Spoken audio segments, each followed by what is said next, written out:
कृपा से ही संभव हो सकता है।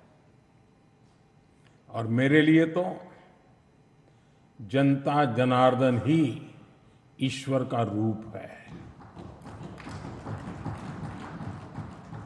और इसलिए मैंने इस सेवा कार्य को हमेशा एक साधना के रूप में ही देखा है।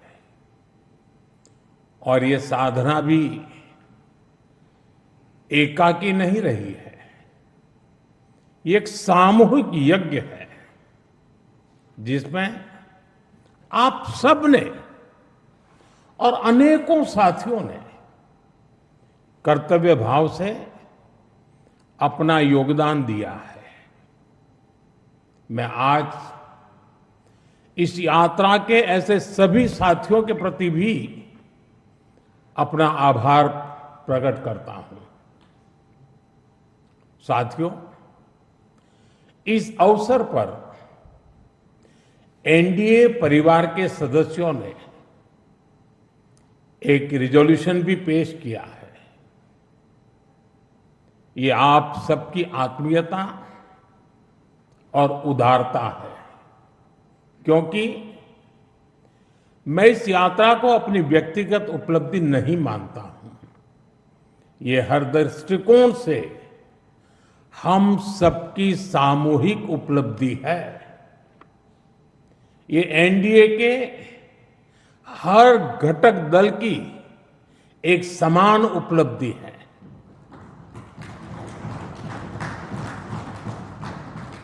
इसलिए मैं इस प्रस्ताव को आप सभी को, भाजपा समेत हमारे एनडीए परिवार के सभी कार्यकर्ताओं को समर्पित करता हूं।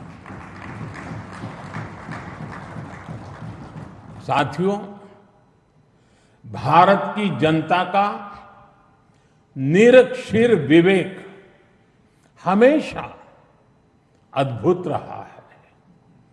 देश की जनता ने राष्ट्रीय स्तर पर राजनीतिक स्थिरता का महत्व समझा है। ये जनता जनार्दन की परिपक्वता ही है कि उसने लंबे समय तक मुझे इस तरह जनता की सेवा का अवसर दिया। 2014 के पहले के कई दशक बहुत अस्थिरता और उथल-पुथल से भरे हुए थे। इसका देश को बहुत नुकसान भी उठाना पड़ा। लेकिन अब देश की जनता एक स्थिर सरकार का काम भी देख रही है और उसकी निर्णायक क्षमताओं की प्रशंसक भी है। मैं आज देश की महान जनता को भी नमन करता हूं। जनता जनार्दन का आभार व्यक्त करता हूं। साथियों, साल 2014 में जब एनडीए की जीत हुई थी, तब मैंने कहा था कि आज देश के सामान्य मानवी में एक नई आशा का उदय हुआ है। इस आशा का, इस उम्मीद का संरक्षण हम सभी का बहुत बड़ा दायित्व था। देश के लोगों ने कांग्रेस के विश्वासघात के बाद अपना भरोसा हमें सौंपा था। मुझे आज संतोष है, गर्व है कि एनडीए परिवार के तौर पर हमने देश के विश्वास को हमेशा और मजबूत किया है।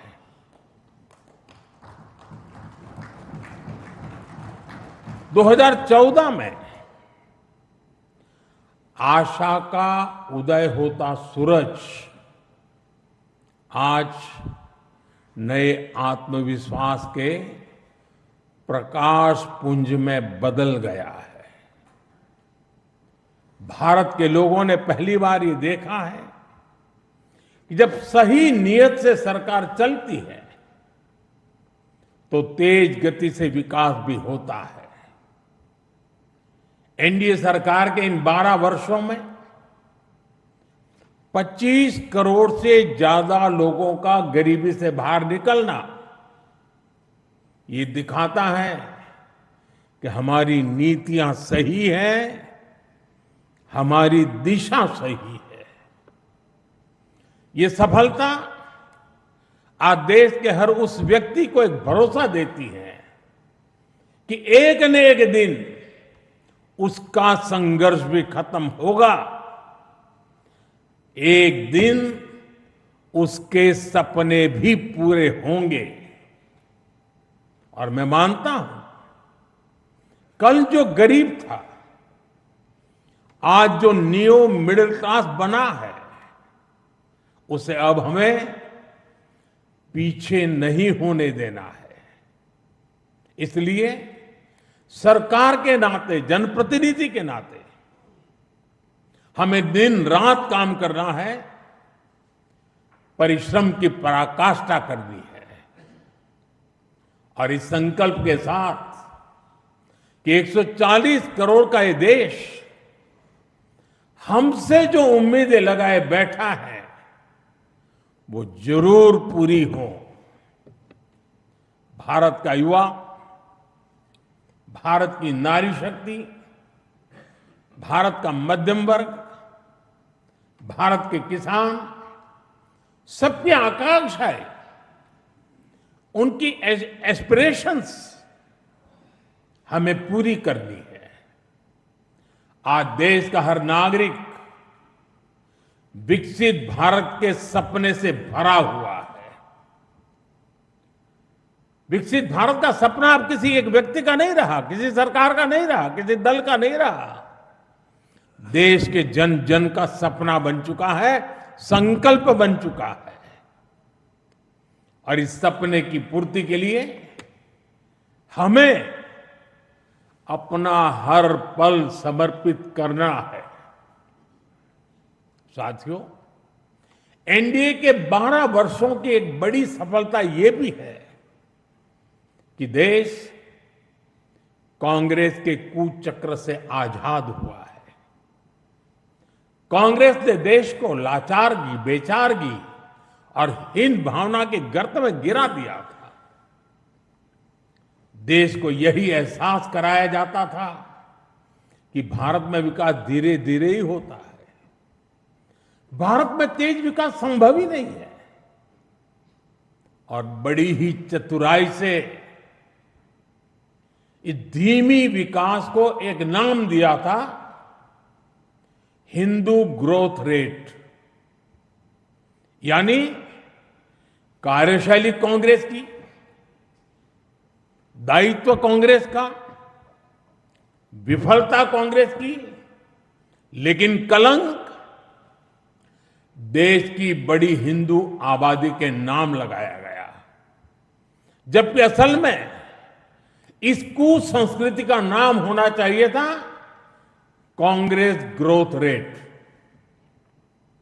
इस कांग्रेस ग्रोथ रेट में ना गवर्नेंस थी, ना नीति, ना नियत और ना ही निर्णय। साथियों, पहली बार अटल जी के नेतृत्व में एनडीए सरकार आई, तब जाकर हमें एक झलक दिखी कि विकास में गति कैसे आती है। लेकिन दुर्भाग्य से 2004 में देश फिर से अस्थिरता के बवंडर में और कांग्रेस के शिकंजे में फंस गया। विकास तो दूर की बात है, देश को कांग्रेस ने एक के बाद एक हजारों करोड़ रुपए के घोटालों में घसीट दिया। साथियों, देश का भाग्य फिर तब बदला जब 2014 में एनडीए की सरकार बनी।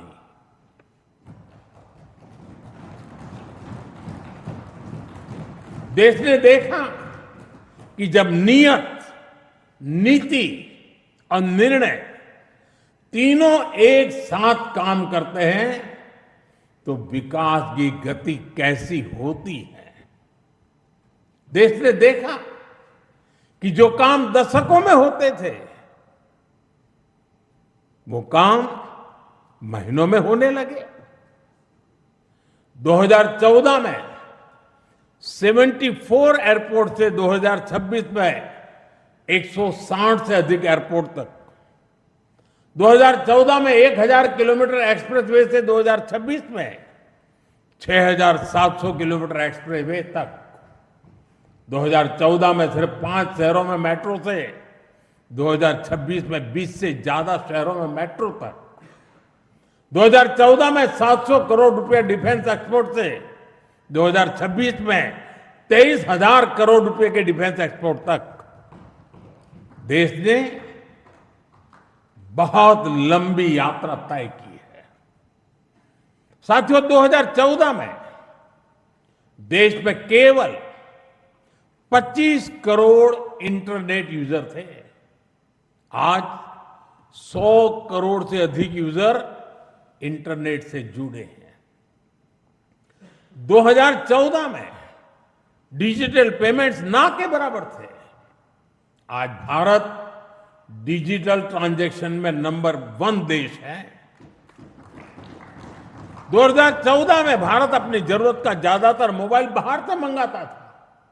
आज भारत 33 करोड़ से अधिक मोबाइल हैंडसेट खुद बनाता है।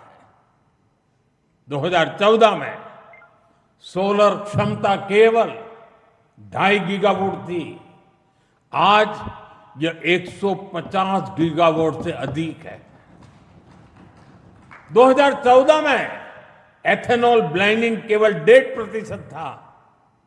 आज यह 20% तक पहुंच चुकी है। 2014 में देश की एक भी सेमीकंडक्टर यूनिट नहीं थी। आज देश में बन रही 10 से ज्यादा सेमीकंडक्टर यूनिट्स भारत को आधुनिकता की तरफ ले जा रही है। साथियों, हमने देश की जरूरतों को अपनी नीतियों और निर्णयों का आधार बनाया। नई सोच से नए फैसले लिए। हमने युवाओं के लिए स्किल डेवलपमेंट मिनिस्ट्री बनाई।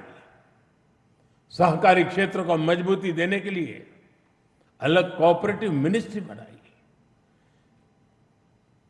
हमारे मछुआरे भाई बहनों के लिए अलग फिशरीज मिनिस्ट्री बनाई। हमारा फोकस क्लियर था, विकास की इस दौड़ में कोई पीछे न छूटे। साथियों, हमने दिव्यांगजनों के लिए कानून बनाया। आदिवासियों के लिए जनमन जैसी योजनाएं शुरू की। पशुपालकों और मछुआरों को पहले किसान क्रेडिट कार्ड का लाभ नहीं मिलता था। हमने उन्हें भी इस सुविधा से जोड़ा। और इतना ही नहीं, हमारी सरकार ने रेहड़ी पटरी वालों को भी स्वनिधि क्रेडिट कार्ड की सुविधा दी। साथियों, सवाल यह है कि अगर 12 साल में इतना कुछ हो सकता है तो फिर दशकों तक क्यों नहीं हुआ। ये कांग्रेस ग्रोथ रेट और एनडीए ग्रोथ रेट का अंतर है। एक व्यवस्था लोगों को इंतजार कराती थी। आज की व्यवस्था परिणाम दिखाती है। एक व्यवस्था काम अटकाती भटकाती थी। आज की व्यवस्था कहती है काम अभी होगा, समय पर होगा और बड़े पैमाने पर होगा। और इसलिए साथियों, 2014 से 2026 की कहानी केवल आंकड़ों की कहानी नहीं है। यह उस भारत की कहानी है जिसने पहली बार अपनी पूरी क्षमता के साथ दौड़ना शुरू किया है। वो भारत जो बड़े लक्ष्य तय कर रहा है। और इन लक्ष्यों की प्राप्ति के लिए जी तोड़ मेहनत कर रहा है। साथियों, एनडीए के 12 वर्षों की उपलब्धियों की एक और विशेषता है। हमें ये उपलब्धियां वैश्विक अस्थिरता और अशांति के दौर में हासिल हुई है। एक स्थिर सरकार होने का लाभ क्या होता है, ये बार बार इस दौर ने साबित किया है। कोरोना के समय को हम कभी नहीं भूल सकते, जब हर तरफ हाहाकार मचा था, लेकिन भारत उस हालात को मुकाबला करते हुए भी सफलता से आगे बढ़ा। साथियों, दुनिया के बड़े बड़े देशों की अर्थव्यवस्थाएं संघर्ष कर रही है, तब भी 2025-26 में भारत ने 7.7% की ग्रोथ रेट हासिल की है। और पिछला क्वार्टर तो जो 31 मार्च को खत्म हुआ, उसमें भी भारत की ग्रोथ 7.8% रही है। ये सफलता इतनी आसान नहीं है दोस्तों। हम फ्रेजाइल 5 के कटघरे से बाहर निकलकर आज दुनिया की तेज गति से आगे बढ़ने वाली अर्थव्यवस्था बन चुके हैं। साथियों, कल के विकसित भारत की गारंटी है आज का आकांक्षी भारत। आकांक्षी भारत के गर्भ में विकसित भारत पल रहा है। आज के भारत की आकांक्षाएं बड़ी हैं, सपने बड़े हैं, इसलिए उसके संकल्प और लक्ष्य भी उतने ही बड़े हैं।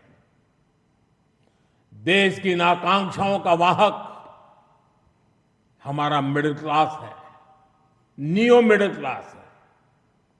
इसलिए हमारी सरकार मध्यम वर्ग के एस्पिरेशंस को पूरा करने में लगी है। मिडिल क्लास की ईज ऑफ लिविंग, उसकी क्वालिटी ऑफ लाइफ, उसके लिए नए अवसर और नई संभावनाएं, हमने हर फ्रंट पर काम किया है। साथियों, 2014 से पहले मिडिल क्लास कानून की उलझनों का सबसे बड़ा शिकार हुआ करता था। जटिल टैक्स सिस्टम, आमदनी के सीमित स्रोत और टैक्स का बड़ा बोझ, खराब गवर्नेंस की मार, ये सब सामान्य मानवीय के लिए डेली लाइफ की चुनौती होती थी। लेकिन हमने मिडिल क्लास की परेशानियों को समझा, हमने मिडिल क्लास की आकांक्षाओं को समझा, और इसलिए आज 12 लाख रुपए तक की आमदनी पूरी तरह से टैक्स फ्री है।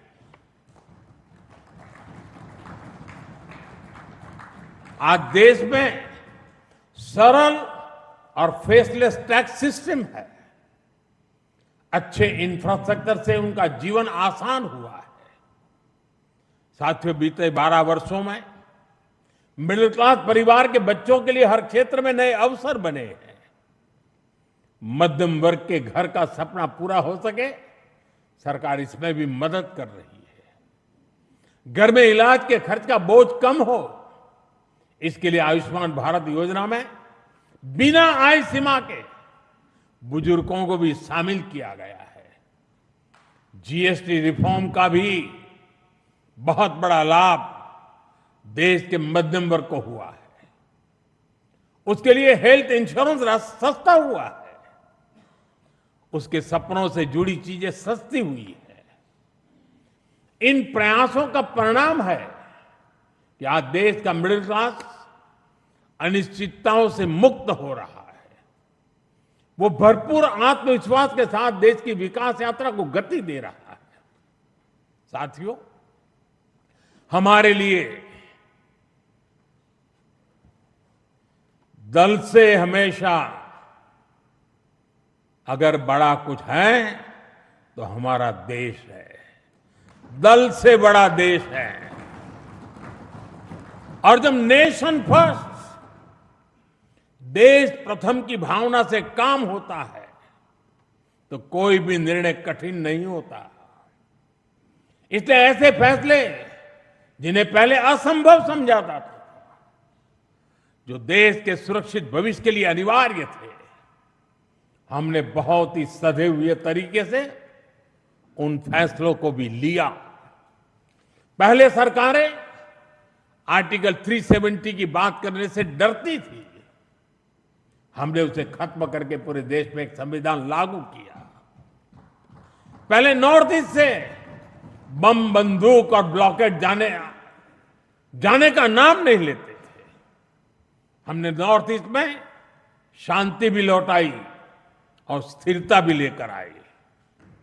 पहले भारत आतंक के हमलों के बाद चुपचाप दर्द सहता रहता था। हमने आतंकवादियों पर सर्जिकल स्ट्राइक की, एयर स्ट्राइक की। ऑपरेशन सिंदूर में दुनिया ने भारत का सामर्थ्य देखा।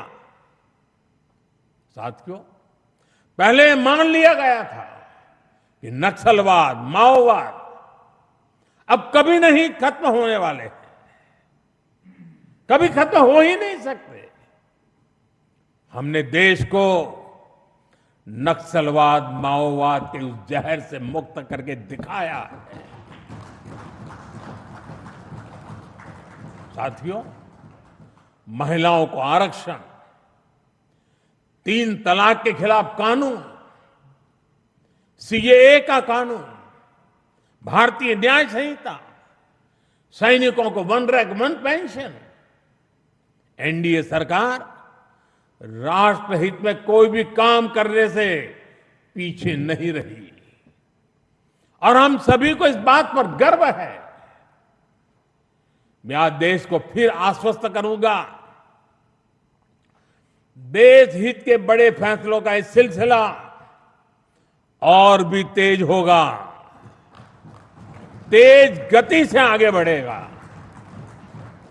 साथियों, बीते 12 वर्षों में देश ने जो कुछ हासिल किया वो दुनिया देख रही है, लेकिन अब हमें अपनी दृष्टि आगे की ओर रखनी है।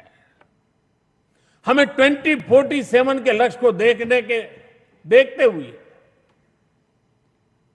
उस लक्ष्य को पूरा करने के लिए अपनी स्पीड को और बढ़ानी होगी। हमारा बेंचमार्क अब यह होना चाहिए कि बीते 12 वर्षों में जो स्पीड और स्केल हमारी रही है, उसको हम और अधिक बड़ा और व्यापक कैसे बना सके। आज ग्लोबल ग्रोथ में भारत की हिस्सेदारी लगातार बढ़ रही है। इसलिए भारत को अब ग्लोबल पैरामीटर्स, ग्लोबल कंपटीशन और ग्लोबल पर्सपेक्टिव देखना है। दुनिया भारत से सॉल्यूशन चाहती है। दुनिया भारत में वैश्विक सप्लाई चेन का एक भरोसेमंद पार्टनर देख रही है और हमें दुनिया की इन अपेक्षाओं पर खरा उतरकर दिखाना है। हमें यह समय गंवाना नहीं है और मैं बार बार कहता हूं, यही समय है, सही समय है। साथियों, में फ्यूचरिस्टिक टेक्नोलॉजी में खुद को श्रेष्ठ रखना है। हमें सिर्फ दुनिया जैसा नहीं करना, हमें दुनिया से एक कदम आगे रहना है। अब जैसे एनर्जी सिक्योरिटी है, बीते 12 वर्षों में हमने ऊर्जा में आत्मनिर्भरता के लिए अभूतपूर्व काम किया। मैंने लाल किले से समुद्र मंथन अभियान की घोषणा की थी। ये बहुत ही महत्वाकांक्षी मिशन है। बीते दिनों में ऑयल एंड गैस के एक्सप्लोरेशन को लेकर काफी पॉजिटिव खबरें आ रही हैं। यानी आने वाला समय अनेक संभावनाओं से भरा हुआ है और हमें हर संभावना का पूरा फायदा उठाना है। साथियों, अब हमें 500 गीगावाट रिन्यूएबल एनर्जी के टारगेट को जल्द से जल्द पूरा करना है। सोलर एनर्जी को लेकर तो काम तेजी से चल रहा है, लेकिन अब हमें न्यूक्लियर एनर्जी के लक्ष्यों को भी तेजी से हासिल करना है। अभी हमने दुनिया को दिखाया है कि Bharat fast breeder reactor technology में कितना आगे पहुंच गया है। ये टेक्नोलॉजी हमें न्यूक्लियर एनर्जी में आत्मनिर्भरता की तरफ ले जाएगी। इसी तरह ग्रीन हाइड्रोजन और ग्रीन एमोनिया के मामले में भारत बहुत तेजी से काम कर रहा है। आने वाले समय में ये टेक्नोलॉजी भारत को ग्लोबल ग्रीन एनर्जी मैप में सबसे प्रमुख बना पाएगी और ये नाम बनना पक्का है साथियों। आज बड़े एक्सपर्ट्स भी का भी अनुभव है कि जिन देशों ने मैन्युफैक्चरिंग के पूरे इकोसिस्टम पर 80-90 के दशक में काम किया, उन्हें उसका फायदा इस सदी में मिलना शुरू हुआ। भारत ने 10-12 वर्ष पहले जिस इकोसिस्टम पर काम करना शुरू किया, उसका लाभ अब देश को मिलना शुरू हो गया। 2014, 15, 16 के कालखंड में जो बात नींव डाली गई, उसके फल अब दिखाई देने लगे हैं। भारत तेजी से दुनिया का मैन्युफैक्चरिंग पावर हाउस बनने की ओर आगे बढ़ रहा है। साथियों, energy, minerals, chip, battery storage, space, drone, data centres, quantum computing, artificial intelligence, ऐसे हर सेक्टर, हर टेक्नोलॉजी एक दूसरे से जुड़ी हुई है। ये एक दूसरे की पूरक है। भारत इनके लिए विदेशों पर निर्भर नहीं रह सकता, क्योंकि ये भारत की आर्थिक और स्ट्रेटेजिक हर प्रकार की सिक्योरिटी से जुड़े विषय है। और तभी भारत सेमीकंडक्टर इकोसिस्टम पर इतना फोकस कर रहा है, तभी क्रिटिकल मिनरल्स को लेकर मिशन बोर्ड पर काम चल रहा है। साथियों, शिपिंग सेक्टर में भारत आत्मनिर्भरता के नए लक्ष्यों के साथ आगे बढ़ रहा है। हम एक ऐसे फ्यूचर की तरफ बढ़ रहे हैं जहां हम मेड इन इंडिया शिप पर ट्रेड करेंगे और कंटेनर भी मेड इन इंडिया होंगे। शिप मेंटेनेंस और रिपेयर से लेकर स्क्रैपिंग तक की सर्विसेज भी भारत देगा। यही विजन हमारे एविएशन सेक्टर के लिए है। आज हम made in India transport aircraft बना रहे हैं। वो दिन दूर नहीं जब Bharat made in India civil aircraft भी बनाएगा।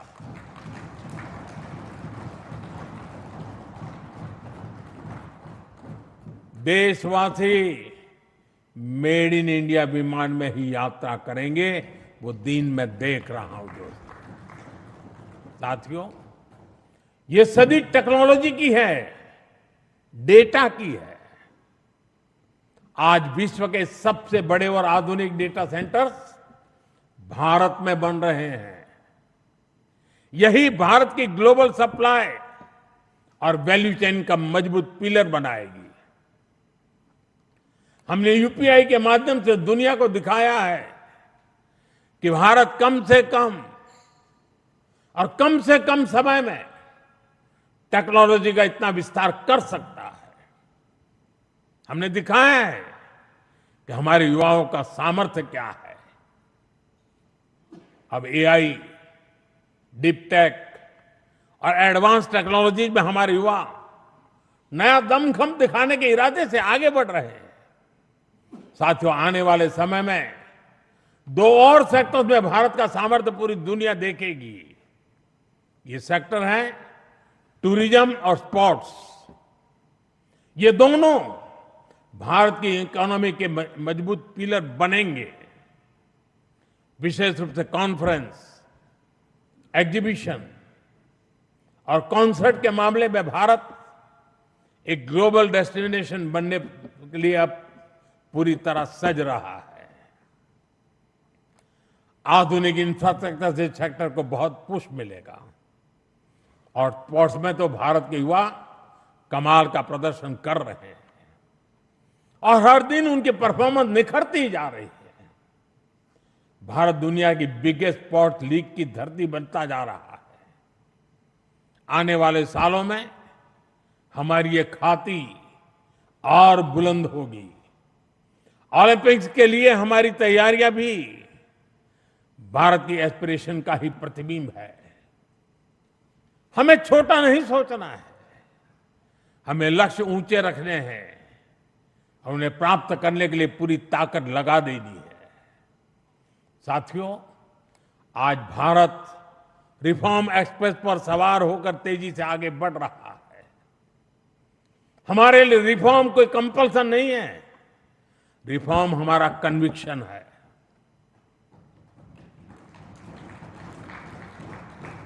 और देश भी निरंतर रिफॉर्म्स को सपोर्ट कर रहा है।